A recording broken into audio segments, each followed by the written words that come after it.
Dude, my butt was so itchy today. Ew. Such an itchy You butt. might have worms. No. Like You need those chocolates to get those worms out, boy. My butt cheek. Oh. You gotta clarify that. That is just a little too vague. You gotta actually get into the details. You know what happened right was we were on the way to drop off the kids, and I had a bundle of bananas that was ripe. And okay. No. Okay, what? No. Okay. Let me finish my story. I don't know if I can. Okay, sorry. This is a psycho person laugh. I'm gonna finish this quickly so you guys stop assuming weird things about me. I cut the banana tree down, and I cut the banana bundle off, and I touched the sap. Oh, I guess. Yeah. Okay. And then I loaded it into the truck, and I guess I scratched my butt somewhere down the road. But for those of you who don't know, my butt cheek was itchy. That's it. Just my butt cheek. And it was because I had sap on my hands, and I forgot that sap. So you went inside your shorts to itch your butt? Okay, your own fault. You deserved an itchy butt. That should have been on your shorts. We all blame you. Wow. We all blame you. Okay, hey, sometimes you gotta go inside the pants to really itch it. That's so gross. Like, I'm glad we have baby wipes at least in our vehicle. Like, that's a staple of all parents. When I got into Tui, I got into the vehicle, he can attest to it. I did ask him for baby wipes. I did. I've taught you well. You're welcome. Yes. I was like, my hands went inside my pants, so I gotta have baby wipes. So gross. Anyways. Yeah.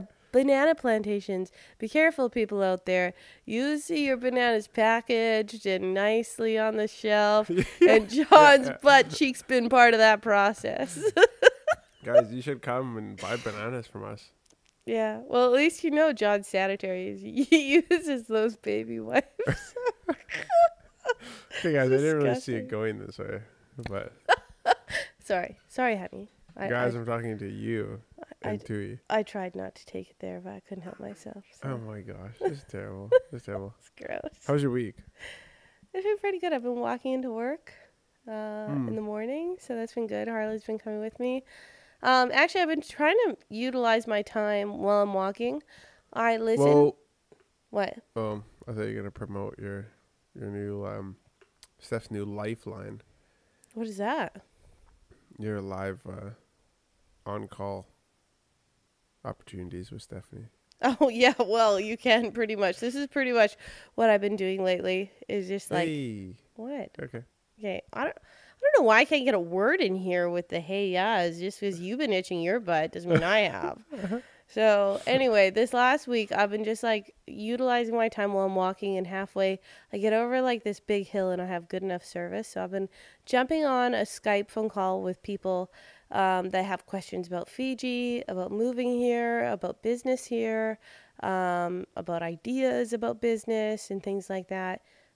Just in any way that I can help. Not saying that like my advice is always going to be accurate, but it's stuff that I think about, stuff that I enjoy. Yeah, if you called me, then you'd probably get really accurate advice. Yeah, totally. Stephanie? Yeah, not so much. Don't worry, guys. You'll have fun on the phone call with me. And John, you might fall asleep, be boring. He's got a bit of like a serious axe murder face outside of me. And I am not monotone when I speak. That's right. The best thing is John does all these like random videos, and take a look for them, that are like funny videos. But because John has like, and I'm like doing air quotes right now, because they're funny to me because I know my husband's humor. But they're not funny to everybody because he has what I love to call his axe murderer face. And he tries to be like full of expression, but he's like barely, like people are just not registering with it. And I love every second of it, and I encourage you to do more of those videos. But I love how people are so you can go on on air and just make fun of me. Yeah, why not? Hard pass. You'll do it anyway. I promise. Sure. You'll forget about this moment in time. That's right. So this week's been a little eventful, not like every week of our lives. It's typically eventful in Fiji. We've had a lot of ups and downs. We've had a lot of interesting things happening. I guess number one thing that's happening is this Saturday, we're launching pizza at the coffee shop. Crazy that this episode is also brought to you by that coffee shop. It's nuts. Oh my Fresh goodness. Tea and Coffee is our coffee shop in Seaqaqa. So if you ever headed to Lambasa, to Sabu Sabu, You guys should stop in. Like, it's quick service. You get greeted with a smile. It's air conditioned. It's fast. There's no fake pump syrups or anything. When you get a mocha, it's made with real cocoa and real Fijian organic grown wild coffee. And I'm making aioli dips and sauces for the pizza because you said that weird. Did I aioli? Aioli? No, that's how I say it. Oh, you Hawaiian? Hawaii? Aioli? No, I said oh, okay. Anyway, moving on from that. Anyway, it's a mayonnaise. I make a homemade mayonnaise with some dips. It's gonna be great. I was making them tonight, and I think they're on point right now. So good. Come give them a try. It's gonna be unique. It's the best pizza in Fiji. Yeah, well, better be. You're saying that out loud, so it better be. There's a lot of pressure over here. Come prove us wrong. Yeah. So that's what's happening for us at the coffee shop this week. So if you're ever in Seaqaqa, turn at the police station, and we're just down the road a little bit. Across from the school. We'll see you there. Sweet. So that was an advertisement, though. Don't forget. Now we have to go back to your story. I can't remember the story. Well, you're making dips. Because that's gonna be kind of like the secret sauce on all of the things. No, right? No, you did it wrong. Like the Wait, I'm such a dry mouth right now. Secret sauce. Oh, yeah. Like that. There you go. Secret sauce. Okay, she's a pedophile. I've been perfecting that from 1990. Yeah, don't press that on your kids. I can't whistle properly, and so I can't whistle with my mouth like pinched together like a normal human being. So I kind of have like these like flat lips when I whistle. I don't know. It doesn't make sense. It's actually not called a whistle. And it sounds like I'm going to put my mic away. But John says it's not a whistle, but it still sounds like it, but I can do secret sauce better than most people. Wow. So. You sound like that guy off of Family Guy. Yeah. Like Mr. That's Steal Your the Kids. point. Thank you. Yeah. Anyway, so we're working hard at that, but I think the dips are going to be what makes it to the next level. I am like a ranch lover in Canada. If you guys don't know what ranch is. I love horses too.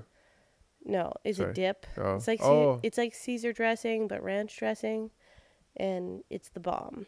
So I'm not doing that, but I'm kind of going, we need dips further than like ketchup or tomato sauce on our pizza in Fiji.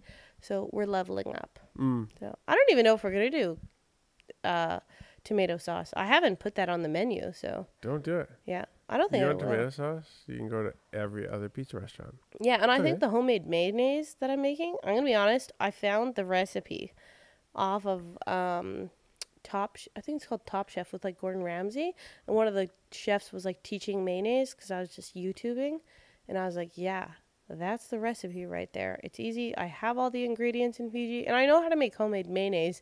But he just kind of had a few pointers that I was like, I think that'll make it easier. And so I went with that. So Gordon Ramsay. And I got an idea. I've got an idea. You guys can let us know how it is. Because Fiji is like a place where people do not share ideas.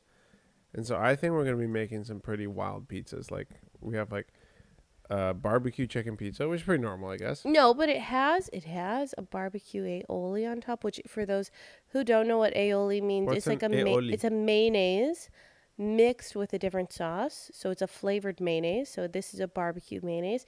And we call it aioli because, I don't know, that is fancy. Yeah. So that will be the one. We've got a butter chicken pizza coming out. Yes. And then I have what we call fully loaded. So we have local vegetables. We can always get tomatoes and eggplant in Seaqaqa typically. So that's what I've chased after. And we're marinating the eggplant in basil, trying to make it, finessed. And then it's got like a cilantro lime aioli on top. And I think it's going to be something special. I'm hoping it'll be unique enough for people, and that they'll venture out. So we did the barbecue chicken pizza because we want to keep people in their comfort zone. And then for those of you that want to explore something more, there's a couple other options. Get it. We're going to do pizza by the slice. I'm hoping. I know there's a few other places that do like pizza by the slice, but it's not going to be like ours. And we have the most ginormous pizza. They are big, pieces. They're huge. Well, also the pizza you're going to get from us is probably, as far as I know, it's only Sicilian style. Being that it's square or it's rectangular. Correct. Pizza in Fiji. So it's not a round pizza in a square box. It's a square pizza in a square box. So it is the biggest because we wanted to make sure we could market it. So we researched that. We researched it. and we know down to the percentage point who has the biggest, or how much percent bigger our pizza is than the next biggest pizza in Fiji. And so we've figured out square inches and everything, and we know that this is going to be the biggest pizza in Fiji, and it's going to be the best. So it's like, and I feel like we have years of practice. We used to, some of our friends back in Canada, we used to do Friday night pizza nights, and we would just bring all the different styles of toppings and try to create like some really insane pizzas. My best one, and I'm not going to do it in Fiji yet, I don't think people are prepared for it, just give this a go at home, is like a Greek yogurt mixed in with a little bit of barbecue sauce. Get it. Like a pulled pork with pickles and cheese and capsicum or bell peppers as we call them in Canada, and some onion, and ooh, that thing will blow your mind. Get it. But yeah, I think it's a little too adventurous for here now. We'll level up eventually on that one. Are we going to market it as Canadian style pizza? I don't know. We've been debating that. I kind of want to do like bush pizza because I want to eventually move the coffee shop into Vanua Levu or Suva and have people know that like, hey, it's fresh, it's not fancy, or it's not fancy, it's fresh. You know, we're going to switch maybe like our slogan. And I want people to know like we are here for local people. We are here to provide something that is affordable, that tastes just as good as everywhere else, but somewhere that you could afford to actually come, relax, hang out with your friends, and it's not going to break the bank. Dude, freaking, I'm Donald Trump in this situation. What is that? I'm coming. Okay. Oh, your like references over my head every time. Sorry. I don't know.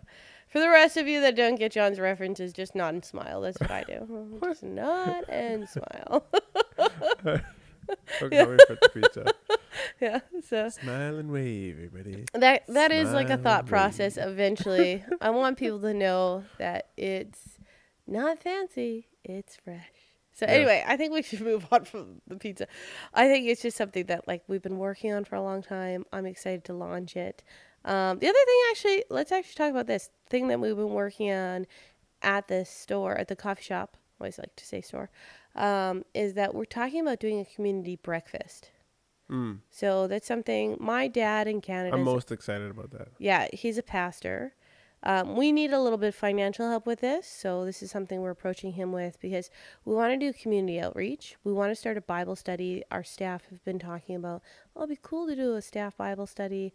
And then we kind of expanded it to like, hey, wouldn't it be cool if we did like a breakfast for the community twice a month? So we're just chatting about the idea of doing like a men's breakfast and then a woman's breakfast. Bi-weekly. And just hosting people with a really cheap, affordable breakfast.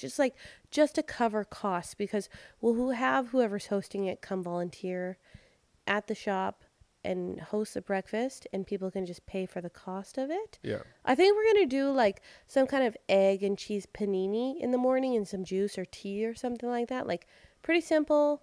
I can't give you a price, I think, but I'm aiming for below $5. I don't want it to be above that. So we have to way less than $5. Huh? So we have to like $3 or $2. Well, I'm trying to be like generous here. And honestly, I want it to be free if we can. Yeah. If we can get the funding, then I want it to be free. Or even if the coffee shop, like if you guys eat enough pizza, we can probably fund that on our own. Yeah. So come eat pizza. We can do more in the community. I think the reason we want to do more in the community is we want people just like to come together, gather. We have a friend, they do missions in Fiji, and they're excited about community, and they want to just share. I see a lot of like crusades.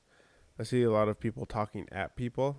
Yeah. I don't see a lot of people, and this is not in Fiji. This is all over the world. I don't see a lot of people doing one-on-one life together. Like, hey, just come have breakfast with us.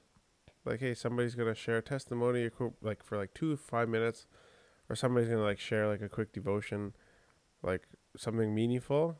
And then we're just going to surround everybody with love and just give them a good, nice meal for really, really cheap or free, hopefully, if we start making enough profit. And just like look after people. Yeah. And just have a bunch of Christians surrounding like whoever comes for breakfast. And I just love the concept of doing business that is a ministry. Yeah. Like I really think that's such an easy way to access the community. Mm-hmm. And like building like relationship with people is a way to be able to actually reach them for Jesus, in the sense of like, you can't ever force anybody to believe what you believe. So I don't think there's a point at trying to shove things down their throat. The only thing But do come try our pizza.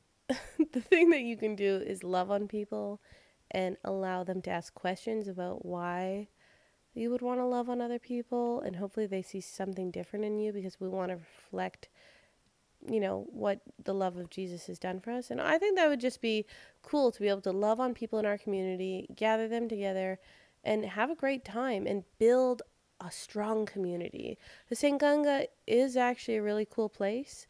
It's small, but we've met awesome people there. Yeah. And I'm excited to see the community become more tight knit. Like, small communities can make a big impact. So if we can have a strong, thriving community, awesome. Yeah. Like, let's do this. I'm so excited. Yeah, I think that will be the most exciting part about business. What's a panini, by the way? What's a panini? It's just like bread that's pressed and grilled and delicious. Cheesy and saucy. Ooh. And eggs. So. Eoli? Yeah, something like that. You guys got to come out and check it out. You won't really know what a panini is until you taste it. Oh. So. I'm coming. Yeah. Okay. How was your week, John? How has your life been? It's been another one of those weeks. Yeah, it's been a tough week. It hasn't been tough. It's been tough just at the end, like in the last couple of days. But it's been like the last couple of days have been pretty rough. Yeah. I feel like you say rough, but I would like to explain it as roller coaster. Yeah. I feel like it's been dramatic, but also like at the end you felt encouraged by it. So maybe share, I think, like, so John and I, little context for those who don't know us that well, we live in a village in Fiji. Everybody's family here, closely related to us. They're all your dad's either first cousins or second cousins. Yeah. Or your dad's brother just lives outside of the village. So we're all pretty close-knit here. We call everybody Nana or Pooh or Uncle, Auntie. Mm-hmm. Yeah, and most of our village, we live in a small village of about 8 houses. 8 houses. 7, 8 houses. Yeah, something like that. I'm not counting right now, but tiny. So I love it because I feel actually really comfortable with these people. I love them. I trust them in the sense with like my children. I feel comfortable having my kids go around, and I think the community is great. Half of our village relocated closer to town because we don't have... Back in the day, yeah. I don't know what happened, but back in the day they moved out, and we don't... Because we don't have power here. We don't have the best water source. It's more of It's way closer to the school down there. Like, yeah, and they used to not have transport to the school. They used to have to get across the river when it was flooded. And so now, lucky for us, we have transport in the village to take all the kids to school. So that's kind of how the community is. It's pretty tight-knit, close, all very closely related, for some context for everybody. Right. So yeah, I guess I'll just should I just put it all out there? Yeah, I think we're not going to talk about names of people. I think we'll just generalize things and give you guys an idea of what's happening. Right. And then go from there. Okay. So yeah, what happened over last week was, like, as you guys know, I have cattle. And there's a bunch of cattle in my fence, and there's a gentleman who wanted to buy a cow from me. And so I went there with, I'm still trying to get my firearms license and stuff like that in Fiji, so I can do all this myself. But in the meantime, I took a gentleman with me who has his license to carry and his possession license and everything like that. And I told him to go into the fenced area that I have, and anything that's in the fence, just take it. So I went to one corner of the fence. There's a guy in another corner. He says take it. He means kill it. Shoot it. Shoot it. Because finish it. We had someone coming in that had asked us. They had a holy celebration. Our landlord, lovely people, And they were asking us, hey, could we buy a cow from you for this holy celebration? Yeah. So. Yeah, and so, right, he went in there. There was a cow on the fence. He shot it. I didn't even see the cow. I wanted to find a cow for me and you. Well, you were on the other side pushing the cows in. Yeah, I was making escape. sure. Yeah, I just told him because I had given him the instruction: whatever's in the fence, whatever you guys choose, just take it, kill it. And so they shot it, cow down. Okay, so I got in my vehicle and I went over to a forest a bit further away because some of the other cows jumped the fence. And that's why I was on the far corner, was to make sure the cows didn't jump where I was. But they jumped closer to where the guy with the gun was. So we got in the truck, drove over there, and then chased the cows for like an hour and a half through the jungle. Ended up way on the other side of the valley. And then the guy with the gun had to go home. So I came, got my truck, went and picked him up, dropped him back at home, came back to the site. Everybody was done with butchering that cow. I didn't even get out of the vehicle. I was answering my emails. And they loaded the vehicle up, and then they just kind of like tapped on the roof. And then we got in the vehicle and drove home.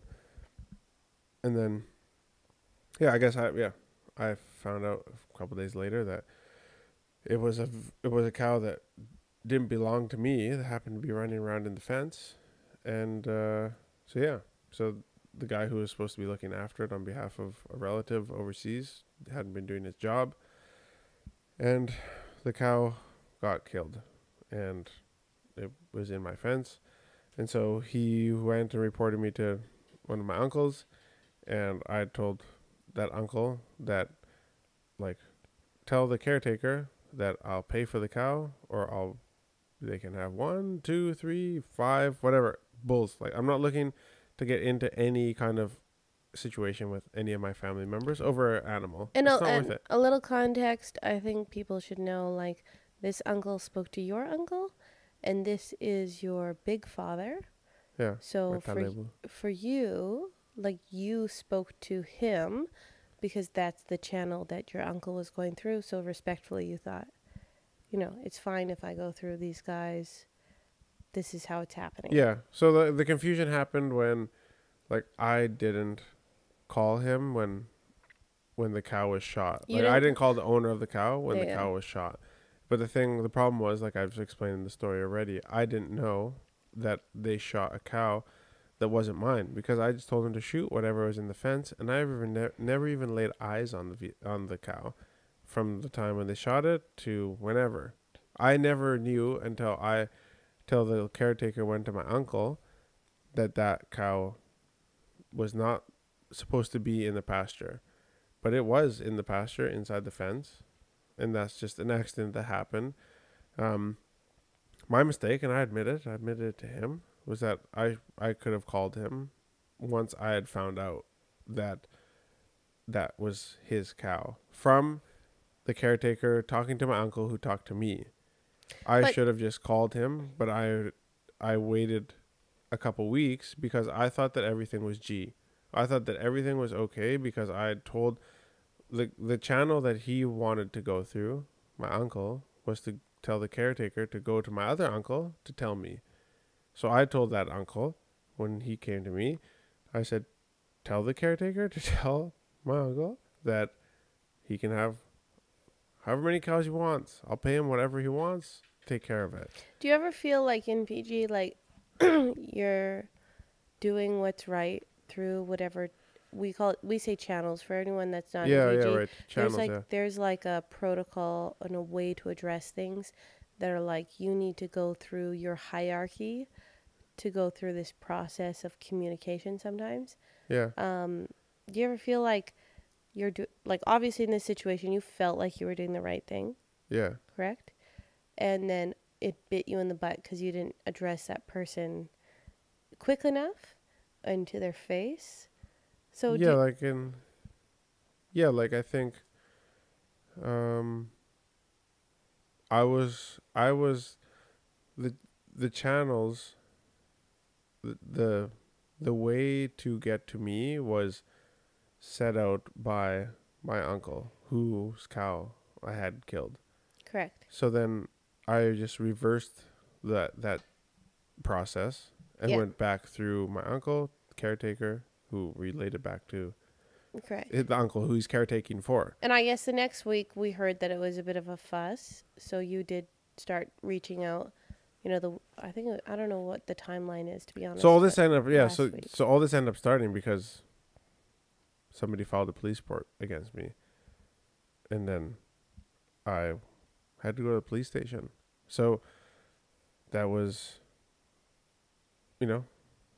surprising, I guess, to me. I wasn't worried at all about it because the cow was in the fence, and there's a logical explanation for the reason that it happened. It was just a matter of like, I just expect that your elders come and talk to you.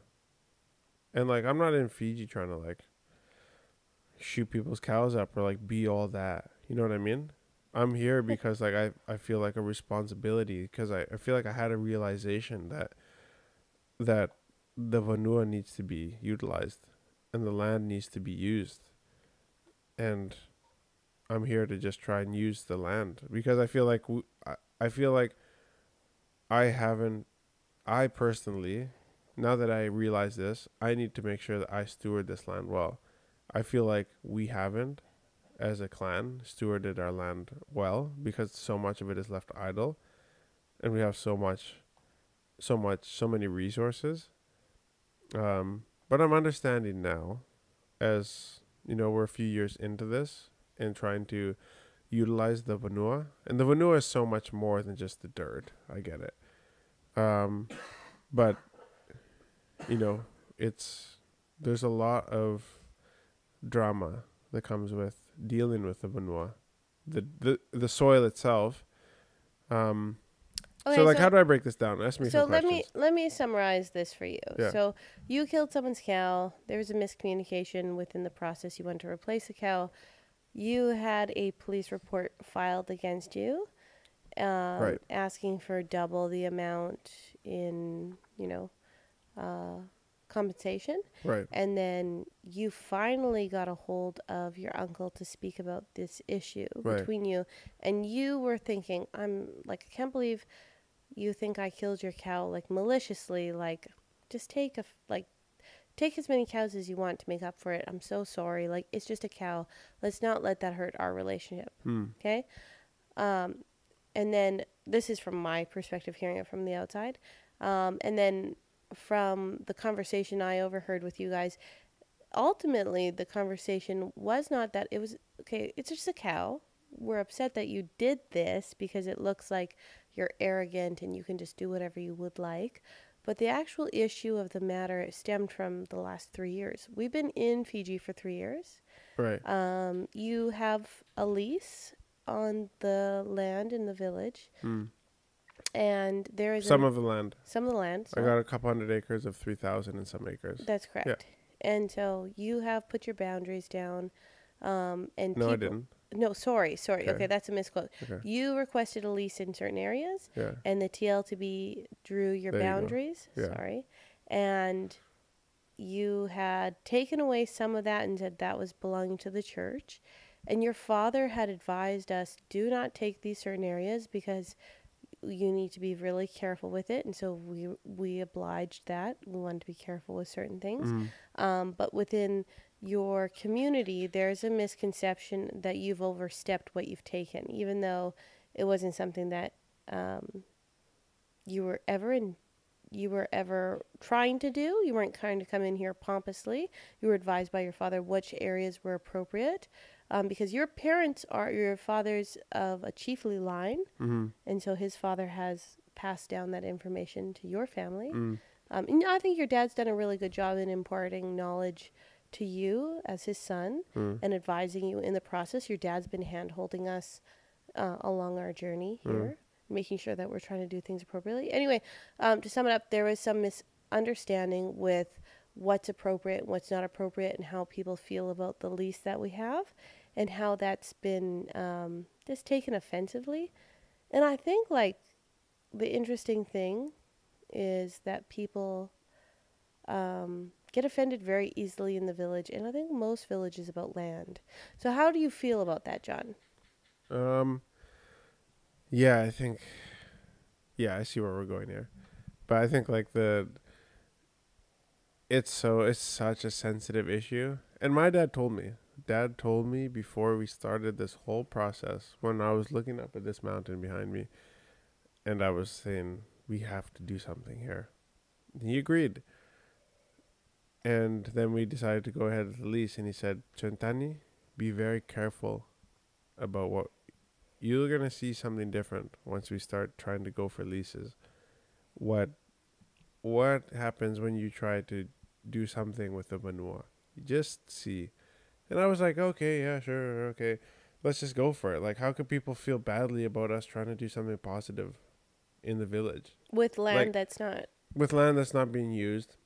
Yeah. When we're not stepping on over anybody's actual kanakana, like the place where they actually kanakana is the place where you traditionally have rights to plant as a family. Like your forefathers were given places to do their plantations. The places where we leased, there's none of that. And yeah, and so yeah, I didn't really realize like how it was gonna be, but now I'm like looking on it and I'm seeing like how like you end up in police reports because people don't speak their minds honestly, because they for whatever reason they just can't share, and even though they're supposed to be the generation above you, leading and guiding you and holding your hand, they just can't. And so I was thinking about it this week, and I kind of had like a revelation.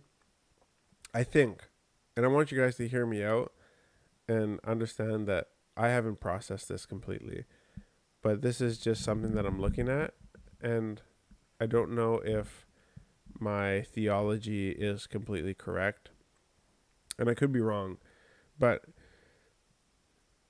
in Genesis 3, in chapter 17, okay, God is walking around the garden, and he finds out that Adam and Eve have eaten from the tree, the forbidden fruit. And he tells Satan, "You are forever cursed. You will crawl on your belly. Eve, childbirth will forever be painful to you." And then he gets to 17, and he says, to Adam, he said, "Because you listened to your wife and ate fruit from the tree about which I commanded that you must not eat from it, cursed is the ground because of you." Cursed is the ground because of you. The land. The thing, God cursed the land. He didn't curse people. He didn't curse Adam. He didn't curse Eve. He cursed the land. And then in our Fijian culture, we say, like, the Vanua is what connects us.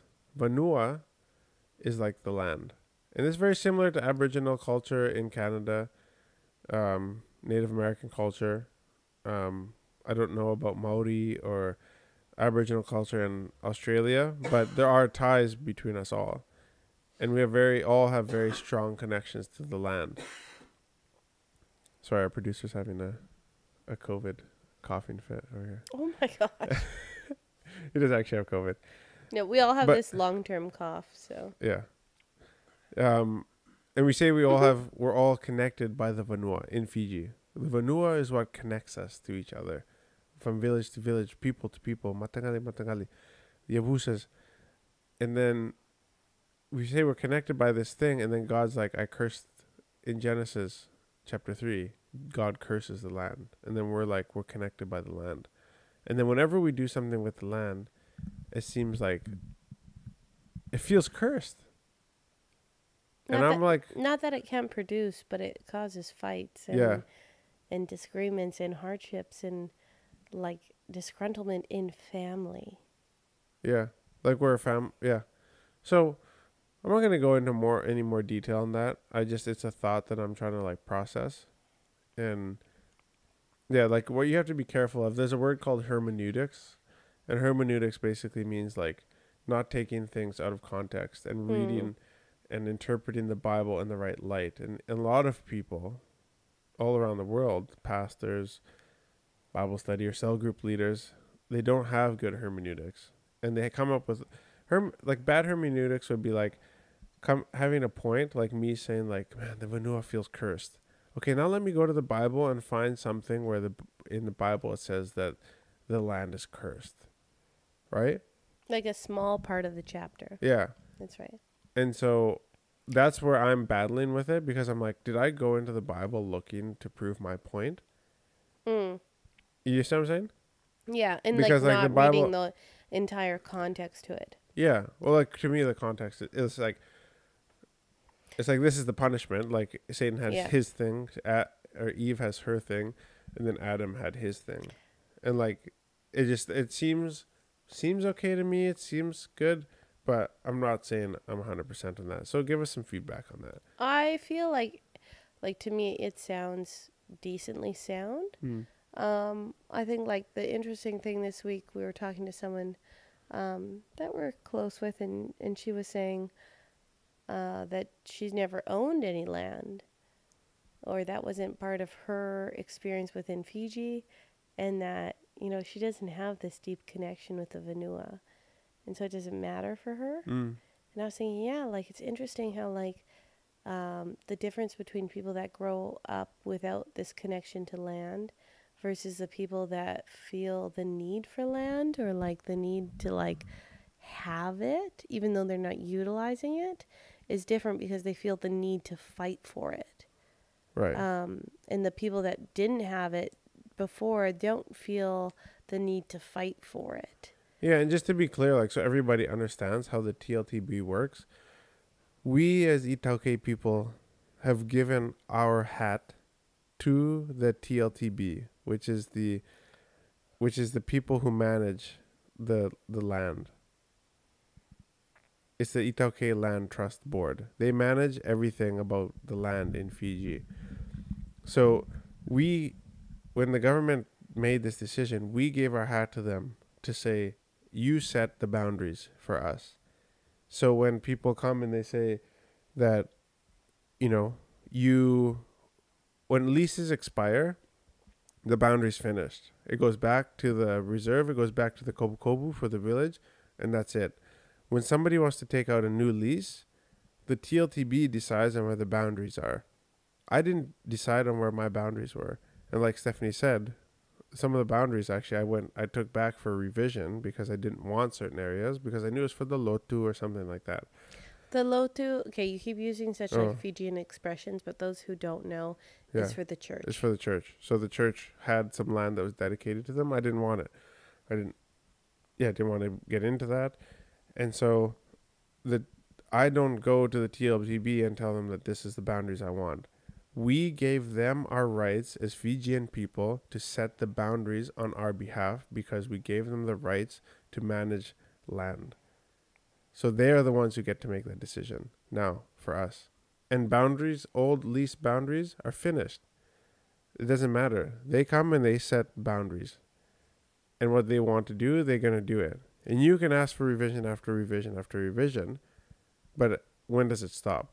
And it took us about 2 years, is that right, or more? Yeah. Maybe it feels like more, but I think it took us roughly 2 years, maybe a little bit more, to get the lease actually in place.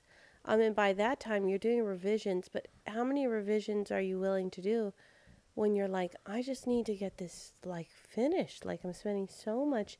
I'm not, just to be clear, I'm not saying that Itauke, the TLTB is bad. No. I'm just saying like that is how it works now. That's just how it works now. And that's great, actually.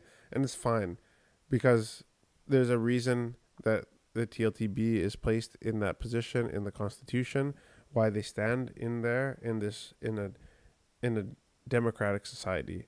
And so Jonathan got reported to the police this week. Charges have been dropped. But we're moving on. And it's hard. I think, how can I relate this back to everybody? I think we've all had hurt from family from time to time. Family who's close to us. And I think in every country, I don't think this is specific to Fiji. Yeah. I think I've had hurt in my own family. The lesson that I would want everybody to, whether you're in Malawi, whether you're in Somalia, or whether you're in Canada or US or Australia, if you guys have problems, like this is a biblical thing, but I think it is the best way to deal with it. When it talks about conflict in Matthew, I think it's Matthew chapter 18, the way we're supposed to do this is we talk directly to each other. If you have a problem with somebody, go talk to them directly. Just you and them. if that doesn't work out, you guys aren't able to figure out your differences, do the same thing, but bring 2 or 3 people with you as witnesses, 1 to 3 people. And then it says, if that doesn't work, then you go in front of a group of people, like a court. But the first step is important. If you don't do the first step, you're gossiping. If you don't do the first step, you're just creating an opportunity for miscommunication. Because if I would have been approached about the situation and assuming that I just didn't sell somebody's cow because I don't care and I just wanted to sell somebody's cow, it looks pretty bad. I get it. I get how it looks. But I could have cleared this up right away if somebody had come and talked to me. That's all. So for you guys, if you got a problem with somebody right now, please just go and talk to them directly, because it may not be what you think. It may be. And if it is, then you can proceed. But if you actually haven't heard it from their mouth, then go talk to them, please. Please. That's right. Because I could have avoided a lot of headaches this week if people would have just come and talk to my face. And that's a big, big problem in Fiji. Nobody will say anything that they need to say. Very few will. Yeah, I would say very few. Very few. I think, like, I was thinking about this before we started the podcast. Like, I really appreciate your dad in the way that he set up your family. Knowing that in Fiji, a lot of people, the majority of people have a hard time saying no to anything. I know you told me, and this is a rough generalization and not how he phrased it to his family, but I remember you telling me that your father had said, you know, I'm marrying a lady from Western culture, a white lady, and when I move overseas, don't be asking us for money. And that, like, your parents are very generous and send money and support your family and, you know, do all the things. But I know your dad set, like, this boundary with his family. And I appreciate that a lot, because being in the culture, I realized more and more how hard that was probably for him to say. Oh, for sure. For sure. And that, like, woo, your dad had some cojones on him saying that to his family, like, when he was young. But I appreciate it because it's actually given us an opportunity. What's cojones? Oh, okay. Anyways. Okay. If you don't know what that is, so let's move it on. Eoli. Yeah. I appreciate it because I feel like it set me and you up for some success in life, not having to give our family financial support.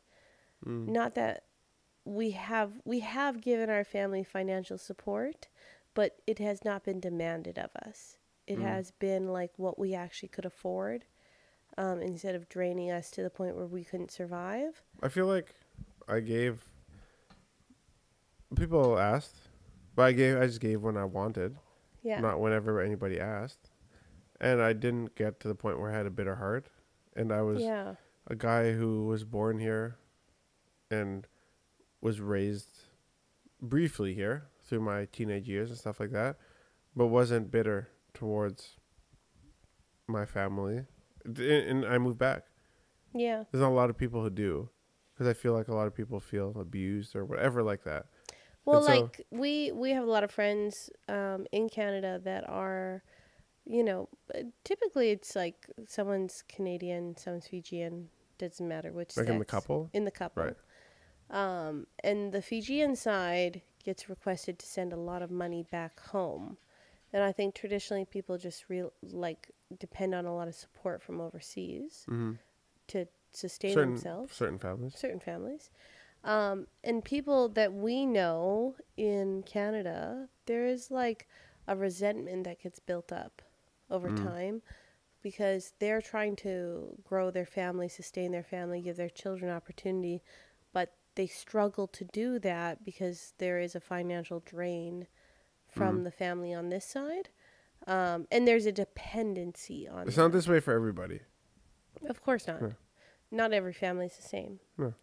But I think, like, we were pretty fortunate with that, just being able to go, like, okay, like, we can give when we can. Yeah. And we know we struggled for everything. And I think, like, that was really wise of your father to do for us. And I think moving here, like, we don't have any, like, built up resentment for, like, oh, we've sent you money for so long and, like, why should we have to keep doing this? You know, like we're coming here with like fresh eyes and no, like I sent money and asked a certain amount of things to be planted, this many thousand of this and that many thousand of that, and it wasn't done. So then we were like, okay, we got to move. That's on us. yeah. Like, and I think it comes down to ownership. And I think your bitterness, whoever you are listening to this, and even if you don't relate to this particular situation, if you're not from Fiji, like if you're bitter, you might need to own the fact that like you didn't own up, and you didn't have the cojones or the balls to basically make a call and say no, or make an important move, and now it made you bitter because you weren't able to say what you needed to say. I think that's part of ownership. Like if you feel bitter, it's probably because you should have said something and you didn't say it, and you feel used or abused. Maybe. Yeah, it's hard to say no. Like something I talk on the phone to a lot of people that want to move overseas, and especially people that have a relationship with mixed cultures, where they're trying to see the other spouse's point of view in relationship, and just kind of saying like, oh, if you guys are going to be in Fiji, you guys got to be on the same page. Right. You have to be aligned with your goals, what you're willing to give. Once your wallet's open, it's going to get flowing and you'll go broke quickly. So, like within Fiji, like when you come here, put your boundaries and stick with it and just be on the same page with your spouse. No matter what that page is, just be a team. Yeah. Because your marriage matters the most. Yeah. And you guys, can be as generous as you can be, but be on the same team so you guys don't build up resentment. And a lot of it is to protect relationships, because if you spend or send money or are asked for so much money but you don't actually want to give it, the resentment builds up and you have to protect those relationships. You want to play a game? Sure. No, before we do, Oh, I had something I want to talk about. I had a single mom message me this week, and I told her I would address... she's looking for a husband. No. Okay. Definitely not. Oh. I told her I would address something in a post this week, and I thought, do you know what? Maybe the podcast is the best place to do it. Sure. She was saying to me that she'd like to invest in a business. We've been doing a lot of business posts, trying to put out some advice to people. But she was saying because she's a single mom, she has to also manage her children, school schedules, things like that. And before her husband passed away, she had a restaurant and bar. Oh. And she said she had to sell it off because she couldn't cope with the late night operations. And she was mostly like at night cradling her kids to sleep while she was running the bar. And just, trying to make ends meet. Like, as a single mom with children, trying to run a business and being there all the time, like it was too hard. So she had to sell it off. And so she was kind of asking me like what my perspective would be in how do you do business as a single mom or as a person with children, and how do you do that balance of things and make it function for you. So something that I did a post on the other day was talking about like, do you have a business or are you an employee of your business? And it sounds to me like this woman was the employee of her business because she was there day in, day out, rocking her babies to sleep at the business. And something... Yeah, because you can have... Sorry, finish what you're saying. No, go ahead. No, like, cause there's really like... There's three things that you can have. You can have created yourself. You can create yourself a job that has a business license. So you could be a plumber that runs freaking Savez Plumbing. Yeah. PT Ltd. But Savez Plumbing requires Savez to be there every day. Then you can have Savez Plumbing PT Ltd. that Savez set up to have other plumbers working at, that he can go to a family function and all his staff are still working. That's a business. One is a job, one is a business. Because the business allows him to walk away. You could have a hybrid of the two, where you need to be there some of the time. Like managing people full time. Yeah, managing people and that kind of stuff. Like you can still be in it and out of it. So you could be the person who has to be there all the time. That's a job. And that's fine.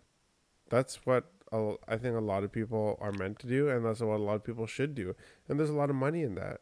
Like you said in that post, you had to take a huge pay cut when you took the cleaning business from a job where Stephanie had to be there at all times to when you turn it into a business where you got to walk away because, well, who's going to do Stephanie's work? Well, now a manager has to do that, and the manager has to get paid. So that means Stephanie gets 25% probably of what she used to make. But now she gets to walk away, right?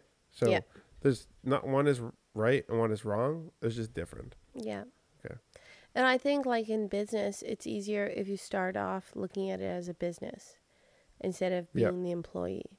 And not that when you start a business, you will have to be there in the beginning and being an employee, but you have to know that you will phase yourself out quickly. You have to plan to phase yourself out. Yeah. Quickly. And you do not need to be the face of the business. Your staff do. Yeah. And that you need to figure out what's going on in your business, what happens day to day, and make processes and systems so people will do things consistently. And then slowly, as people are trained and, competent in what's happening and you get them into the systems, you can slowly start stepping away from that. Yeah. It is hard when you're just so in love with your business and passionate about your business and enjoy your business to step away. Mm-hmm. So sometimes it's easier to do businesses that you don't like. Like John and I have a cleaning company. I don't like cleaning. It's pretty easy for me to go, see you later. I'm not cleaning any more toilets. Cleaned toilets for so many years. And I'm done scrubbing your poop out of the toilet and I can't wait. That's great. That's easy for me. I'm not passionate about that. Even the coffee shop. I love drinking coffee. I don't know if I'm passionate about making people coffee and making people pizza.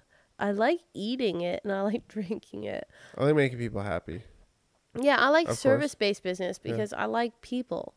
And I like making people feel welcome and their smiles. And my staff are so lovely and do such a good job at it. I love them. And so I think I'm like, you're so much better at that. And sometimes if I'm up front, like I'd scare people away. So you go for it and enjoy it.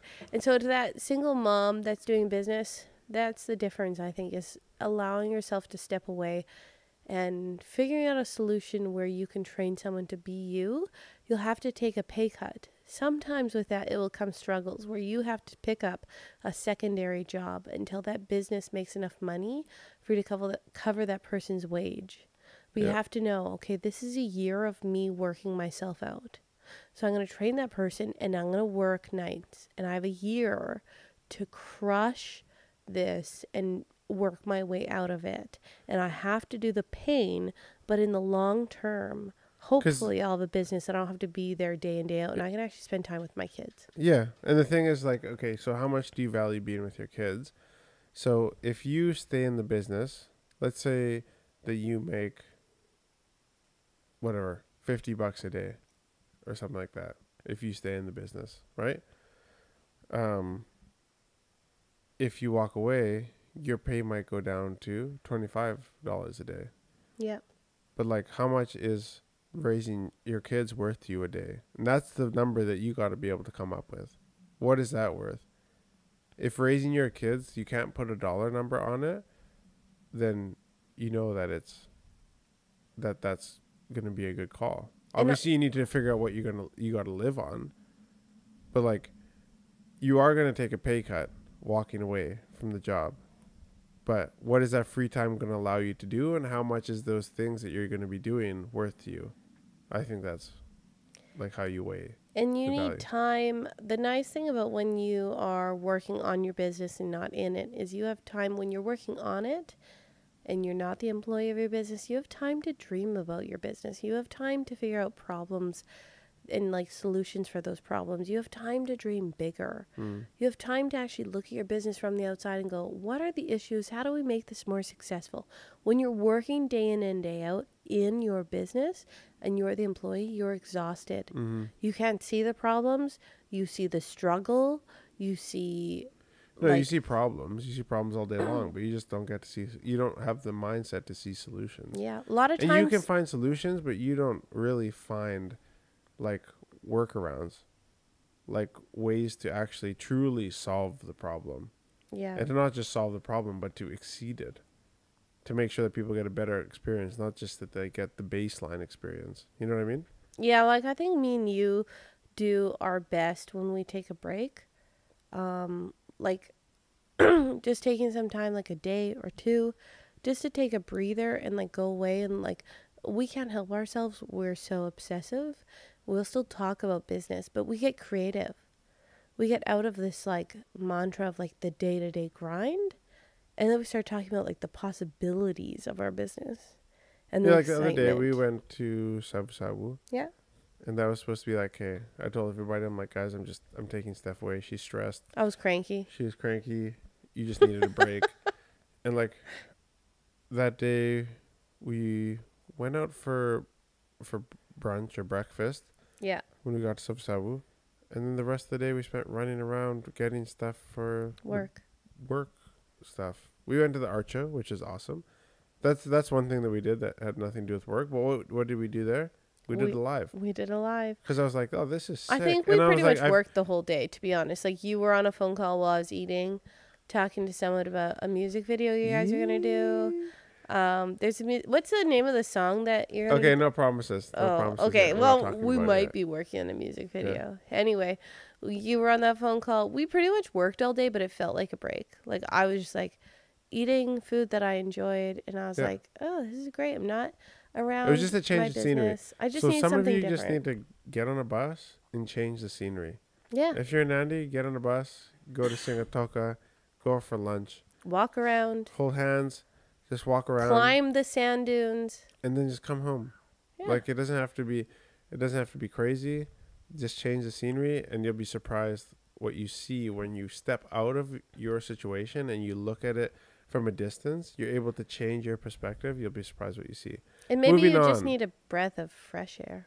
Speaking about a breath of fresh air, actually, this has nothing to do with a breath of fresh air. I don't feel like that's going to roll into this. So this is a game that we play every single podcast, and it's a relationship game. We finished all of level 1, and now we're on to level 2, which is connection. So it's getting deep. And so it's basically just a conversation starter. You got cards that you pull out, and then it's a question that you have to answer. So today's question is, what's the most important lesson a past relationship has taught you that you applied to ours?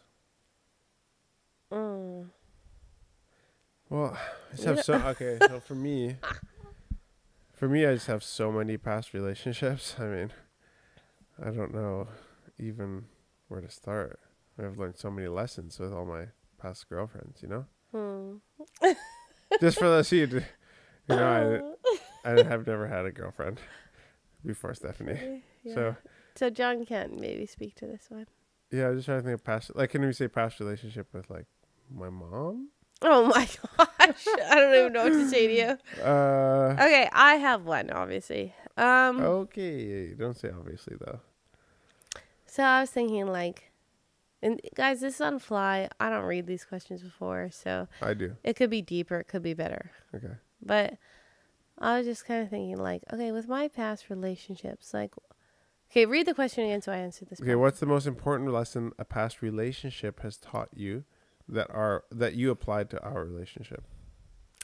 I don't think I did this purposely, but like my family is pretty chauvinistic. If you look at my siblings' relationships, no offense to everybody if you're listening to this, you have great marriages. Yeah. Okay. Yeah. Everybody's better than ours. Everybody's gonna do it differently, right? But the women in my family are very into, I don't even know how to, like, they just love like serving their husbands. Most of them are stay at home. Shovel while you're at it. Yeah, I know. I'm like, you know, most of them stay at home, have like side jobs. Like my sister sells art, which is amazing, by the way.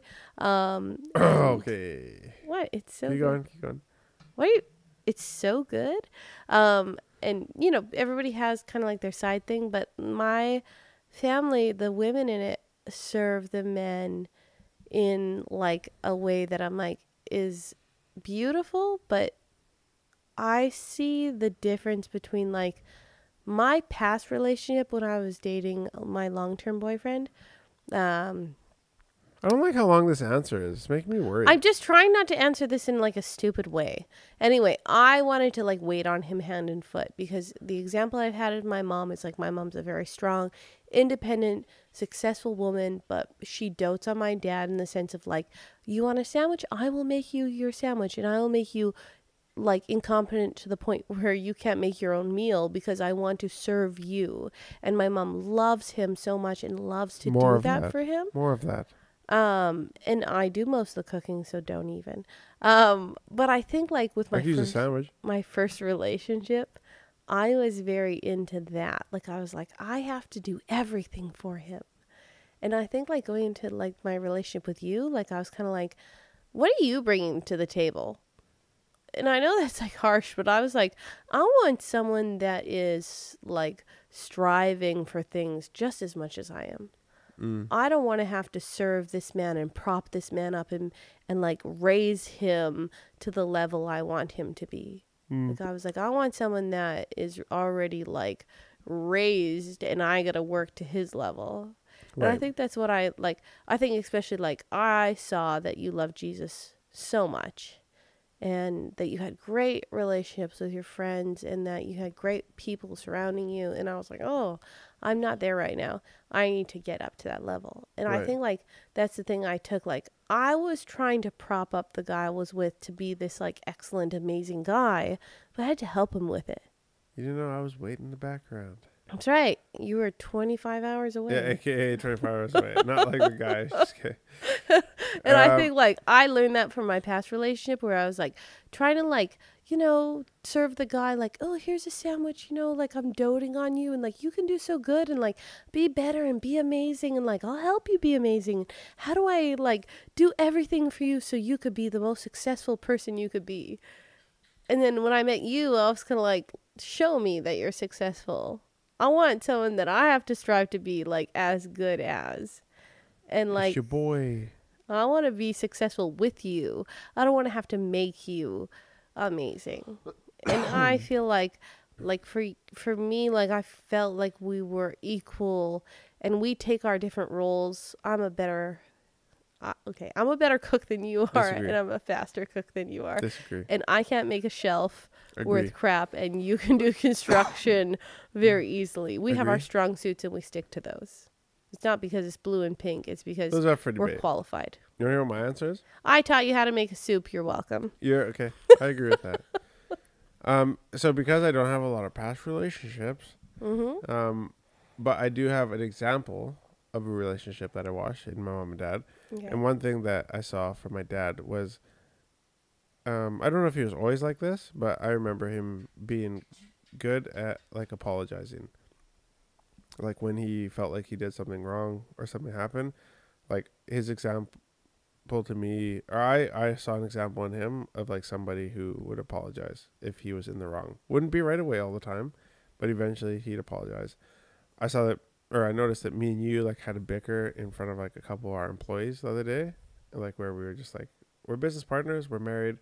Sometimes you cross the line, honestly. And I was like, you know what? That felt like inappropriate. So I felt like I had to apologize to a couple of the guys, like because it happened in front of them, and that was like uncomfortable for me to do. But I feel like it's important for people to be able to see the like you aren't right, and you acknowledge that like you're not in the right all the time, because I'm not, and so it sucks. It's not easy to apologize, and it's not fun, but it's good. And it's me and you argue lots, but we also love each other lots. Yeah. So I think it's all good. Yeah. Anyway, I think we're gonna wrap up for tonight. Our content manager Tui is sleeping and snoring in the background. Yeah, we love you guys. It is 11 at night, and we are going to peace out. So have a good night and rest, just like Tui is. We're out. Good night.